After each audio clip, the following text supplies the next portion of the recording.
هندوستانیان ورته خوشحاله دي ځکه چې هندوستان تازه د داسې الوتکو جوړولو باندې پیل کړی دی چې رادار نه پټېدونکي دي، یعنې رادار نه ځان پټولی شي.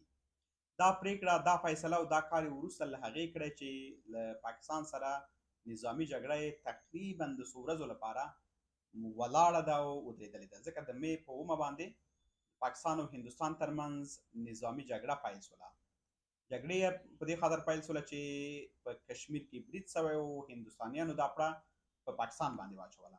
له هغې وروسته جګړه پیل شوله او دواړو هېوادونو ادعاوې وکړلې چې د یو بل تیاري ویشي دي. پاکستان ادعا وکړله چې د هندوستان مو 15 جیټ الوتکې ویشتې دي او له منځه مو وړي دي.